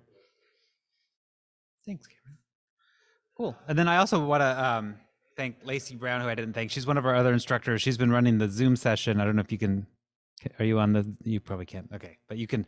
So Lacey is one of the other instructors. She teaches this quarter. She's teaching live sound and music and tech, and she's been really helpful and fantastic. She also just wrote, performed, recorded, and mixed her own album, which you can find on Spotify here, which is a really cool, really great sounding album. And so, yes, thank you to Lacey. Awesome. Okay, that's it. Greg. Hey, can you repeat Lacey's name one more time? Thank you. For Yes, us? Lacey Brown. Lacey Brown. Okay, thank you. Yeah. Mm-hmm. Awesome. I think that can, so since that concludes the intros over there, I think that the folks at SPU now need to strike. So we're going to let them do their thing, and then we'll continue to do introductions, brief introductions here. I'd like to ask if Dan Mortensen could help us lead the introductions. Sorry to throw that at you so suddenly, Dan, but Dan, would you be willing to help us out with that? Yeah, sure. Thanks, Thank Greg. you. Bye, everyone. Yeah, thanks, Thank you, Micah. Actually, before Nice you go, job. I want to thank Micah one more time for the excellent presentation. I want to thank SPU especially for hosting this great event. I learned a lot of cool stuff, and I really want to thank you for your time and effort here, everybody involved. I'd also like to thank the committee and the officers of the Pacific Northwest AES, which Micah is a part of. I forgot to mention earlier that Micah is on our committee. So thank you, Micah. Yeah, happy to do it. Thanks for letting us do this. Bye, guys. Okay. Is Lindsay still there? Or did he leave? Lindsay Smith? Oh, Lindsay's there. Yeah. Hello. Oh, yeah, he should introduce himself. Is anybody else besides Lindsay there? Oh, I'm so sorry. I forgot that there. Yes, please, everyone. There's two other people here that can introduce I'm themselves. Lindsay Smith. I work at Morgan Sound doing ease modeling and lighting system design and performing arts infrastructure. And I used to do a lot of theater sound design and lighting design and bunches of other things. You were on the committee too. Not anymore, but I was. I was You the were, vice yeah. chair at one point. Cool hat. Good to see you, Lindsay. Hi, I'm Dave Crowther, fellow audio lurker, and they said there was a hybrid event tonight with real people. And I went, I'm doing that. 2 years ago, yesterday, everything went away in the live events field. Cool. Awesome. Thanks for coming. All right. All right, good. Okay. Thank you for Bye, that, everyone. Dan. And thanks, Yeah. everybody. Bye. All right, so I'm going to call people's names and give a brief description of who you are, where you are, and what your connection to audio is. And we'll want to move this along reasonably promptly, but let's go here. Steve Wilkins, are you able to unmute and turn your camera on and talk to us? Steve Wilkins? Apparently not. So let's go to Steve Turnage. And Steve Wilkins, if you want to type in, he says no camera or mic. Well, Steve's a Seattle guy, I know that for sure. So Steve Turnage? Hello, I'm Steve Turnage. I'm primarily a mastering engineer and a circuit board designer. I do a lot of guitar pedals these days. Written a couple books on mastering. The latest reignition is like music distribution having to do with blockchain, but with the addition of AI to sort of fill in the blanks, the mortar between the blockchain stuff of being able to determine what's necessary and then providing it. And so that's the latest bleeding edge. That's all blade and no handle. And we'll see what happens from that. Thanks, Dan. Do you still have your cards? Sure. That card that opens up, that one, is that what you're talking about? Yeah, that's what I'm that's a talking mark about. card. And That's there's what I'm talking about. That's also online, that you don't have to hit the QR code to find it, but yeah, that's still happening. And if we Cool. were in public, I would definitely be throwing those around. But Great, thank you. I get to save them. All right, Steve Alpers. Are you able to unmute and turn your mic on, camera on? Looks like. Don't have a camera, but can unmute. This works. Actually, I'm currently in Minneapolis. I moved here from Seattle about a year ago, so I still like to follow the Seattle or the Pacific Northwest AES and enjoy the meetings quite a bit. Participated when I was there, so I'm glad I can still do it here. I am not in professional in audio, but I am pretty involved just in live sound and recording, and a musician. So doing a lot of work as I guess, an advanced hobby. And again, thank you for doing these meetings online. Really appreciate being able to keep up with it. It's good to have you with us. Do you know Jess Berg? She moved from the Northwest to Minneapolis also recently. No, I don't, and I've only been here not quite a year, so I still haven't met many people here yet. All right. Well, she was here earlier at this meeting, and you guys should connect up. It's good to have a friend in these remote places, or new places, I should say. Agreed. So, yeah, Jess is super awesome. Maybe, she's on our committee, and she'll likely be at future meetings. So Steve, please consider coming again. I will. Thank you.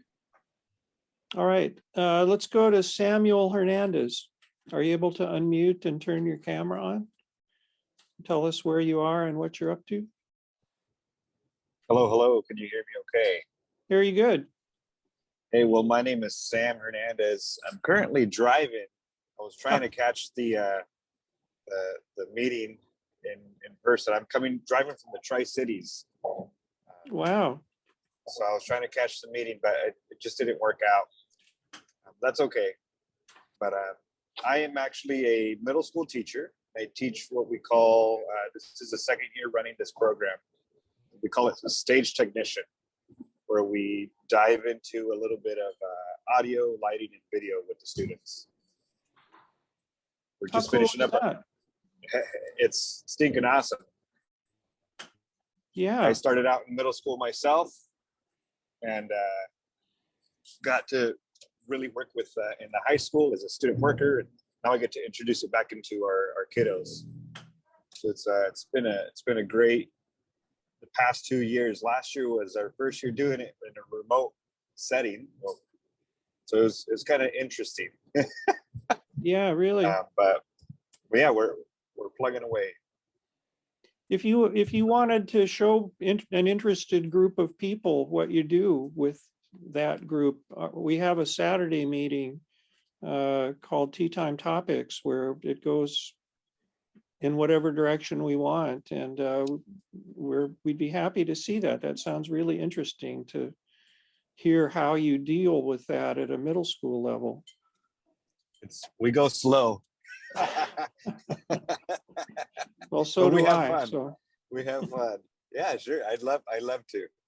Great. If you want to send me your email, no, I've got your email address because I do the Eventbrite stuff. So I'll send you an email, and we'll see if we can put something together. Sure. Well, that's great. Thanks for joining us. Have you got snow where you are? We got no, not right now. It's all clear. So we're on the eastern side of southeastern side of Washington. So you're not going over. You're not going over a pass right now or anything. I'm actually just driving into the city right now. Oh. I can see the skyline right now. Oh my gosh. Well, you almost made it. I almost made it when you guys said, "Oh, it's time for teardown." I was like, "Oh, missed it." It's okay though. Okay. Well, next time. Yeah, for sure. Thanks for joining us. Thank you. All right, Luke Pahalski, where are you? What's your audio deal? Luke Pahalski, Milwaukee, Wisconsin. Professionally, I'm a software developer / system admin, but various audio stuff as hobbies, recording, mixing, mastering. I've been hosting house concerts for the past almost 10 years, and so do sound and recording for those, video as well. And also kind of a student of music and audio history, and kind of dived into the history of Columbia 30th Street Studios with Dan in particular. All right, well, good to see you. Juliet Wong, where are you? What's your audio connection? Can everybody hear me? Yep, sound good. Great. I'm Juliet, and I'm beaming in from East Hollywood in Los Angeles, and not the glamorous part of Hollywood or Los Angeles, but near to it, but still a lot of traffic from it. I learned some live sound. I took a course through Sound Girls at the Ventura Theater, which was really great. And I have tried to take every kind of sound class, mostly live sound, that they have had in the past. And then through this other group called Omni Sound Project, I've been taking some beginning production courses for mixing and such like that. They go at a very slow pace, very beginner level. Although I am a musician and I already co-produced a half of an album on my own, but I got some help with mixing because I knew I had a very weak spot in terms of that. So I'm trying to learn to improve. And I have a BA in American Studies from UC Santa Cruz, and emphasis in expressive cultures. And then after being laid off from a museum job, I got a certificate in journalism from East LA College. And I'm helping a music blog that has a radio show that I just help administratively with and help with everything with the blog. And thinking about transitioning out of that and going back to school and trying to decide if I like the communications route more, or the audio route, or the music production, songwriting route. I just kind of love it all. The film, I love too. And I've done a little theater in the past. So yeah, I have been enjoying all of the workshops that AES has been doing. It's really growing my interest in audio in particular. And I'm in Sound Girls with Jess, and I didn't know she just moved to Minnesota. So I'm gonna have to get in touch with her and get her in touch with other friends of mine in Minnesota. But yeah, thank you for letting me know that. And I tuned in a little bit late, but yeah, thank you to everybody for sharing tonight. You're welcome, and thank you for being with us. You should talk to Jess about her new job. It sounds really, really cool. And will do. And one of the cool things about sound is that there's just no end to it. You're always learning something, and that's what I enjoy about it. It keeps you fresh. So that's cool. You're picking up on that. It's wide, yeah, and deep. So thank you. Thanks so much. All right, Janie, let's go to you. Where are you? What are you up to these days? I'm in Seattle, and I am pricing a new LTO drive because it's interesting. Mine just developed this error. I mean, it like I say, I could eject the cartridge from it just fine, so no data loss, and all the data is there. It's all good, and I have it on the compact flash cards anyway. But it's just the error message that it's giving me isn't a valid error message. So the drive is dead. Long live the drive. And and I'm currently pricing a new one. And I really hope that that can all be done, gotten, shipped, installed, configured, all of that by the end of the month, if at all possible, before there are even more shows that are coming up next month. What There's kind a of pricing handful are you these. seeing? There's an LTO. Well, the current version is LTO 9, but because I have one LTO 5 cartridge and and a couple of LTO 6 cartridges, um, the basically LTO 7 will read LTO 5, but LTO 8 won't. The current version is 9. And at this point, there's a new LTO 7 internal drive is about 27 some odd just for the drive, not the card that needs to connect it to the computer or the cable that needs to connect it to the card. So, or installation costs. Well, I'm glad it's worth it. That's a chunk. Yes. Well, it is a chunk, but my God, I mean, ever since like I say, the first drive died when there was a power outage and my motherboard fried. That's what it took for it to go out.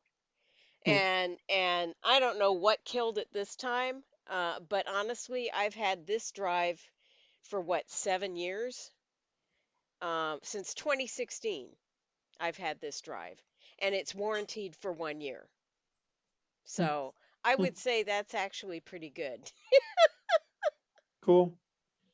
All right. Well, you got a nice comment in the chat there about the archiving stuff. Thanks, Juliet. Oh yeah, thank for you. appreciating that.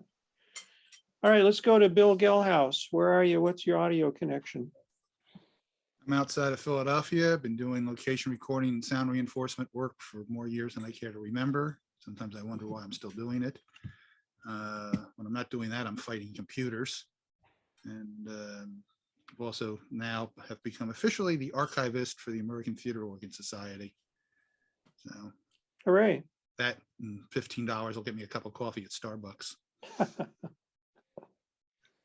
All right, very good. Joe Carter, where are you? What's your audio?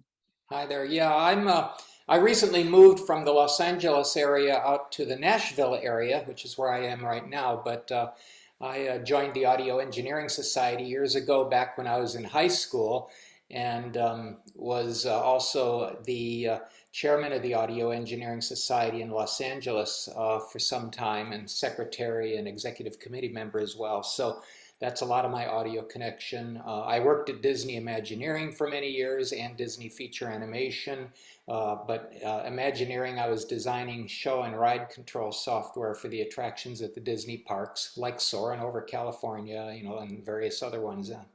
What's the other? Oh, and then I moved into motion picture post-production. Remember, I was talking about LTO tapes that we were using in post-production work. So I was developing workflows for automated production workflows to get the content through the post-production process in an automated fashion. So that's it. All right, cool. Thank you. Rick Chen.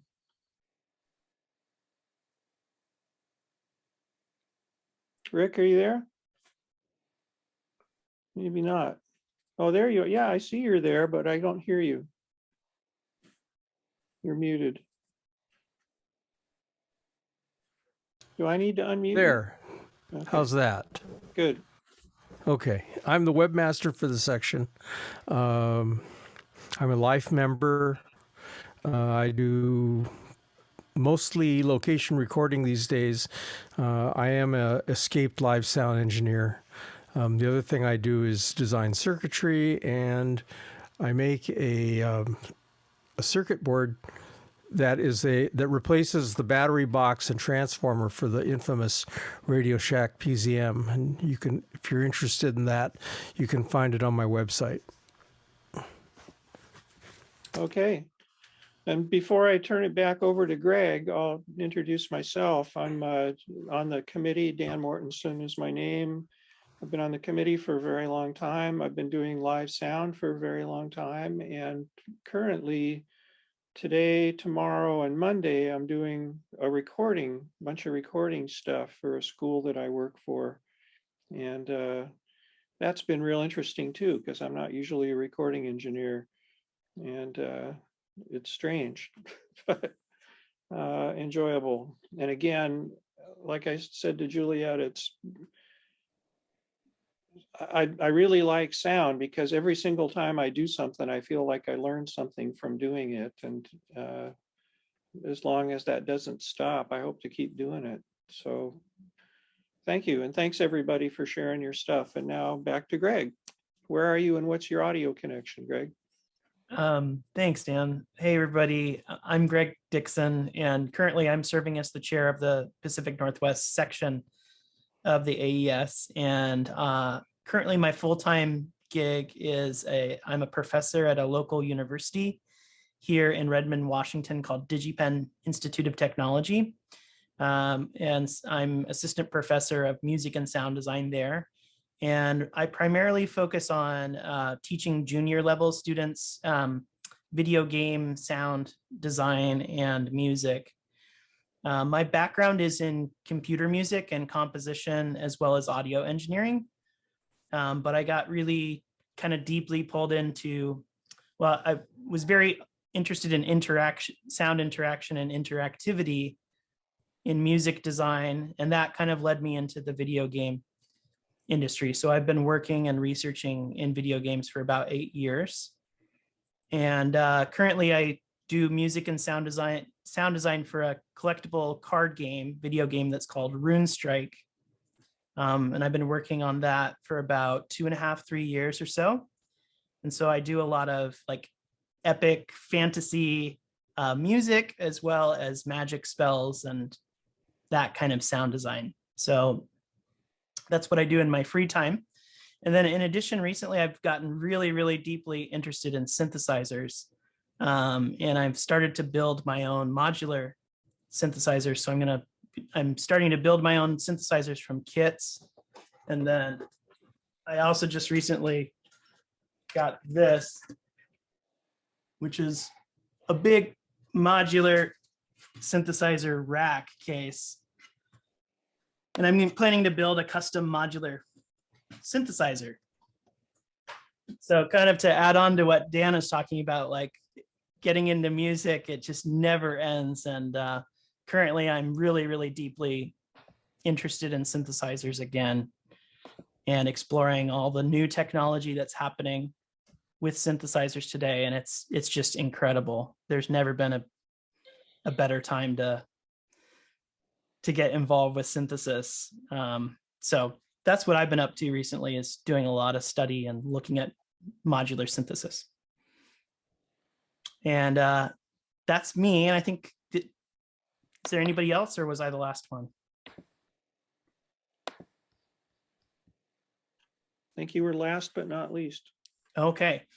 Well, I should conclude then. So thanks again, everybody, for coming tonight. I hope that you got something out of the presentation. I know that I did, and it was very enjoyable to be able to interact with you all, talk to you, get to know some of you for the first time, some of you getting to know you better. And before we conclude, 2.0, by the way. What's that? Hybrid 2.0. We're getting Yes. better at that and figuring out all the different details and the processes required in order to do that. So it's good on y'all to. It seemed to work very smoothly, you know.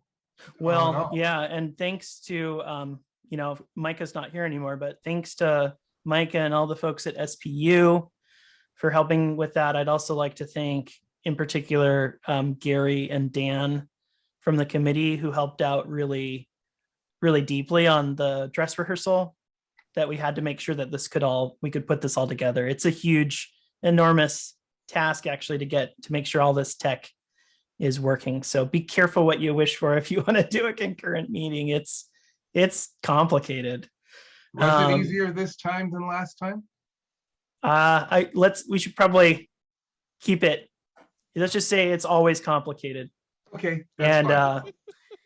And yeah, so I want to thank the people that, put in so much hard work into making this thing work. And I hope that it came off well. I do want to just let each of you know that I really appreciate all of your time for coming here tonight. And I appreciate being able to interact with you here at the meeting. I wish for all of you that you have a good rest of your night tonight, and that you have, that you're staying safe, stay healthy. Look forward to seeing you at the next meeting. It would be a good time to remind you that our next meetings are going to be Steve Kirk next month. That's going to be Wednesday, April 20th at 6 p.m. Steve's going to be talking about his new home studio build. So that should be really exciting. If you haven't heard of Steve, he's a media composer. He's done a lot of really excellent video game soundtracks. So he'll be talking about building a home studio that helps support his career as a soundtrack composer. And then on May 6th, we're going to learn about Foley recording with Joanna Fang, which I'm really excited about as well, because it's such an interesting art form, Foley recording. So please join us on May 6th, where we'll learn more about Foley with Joanna. And are those going to be hybrid also?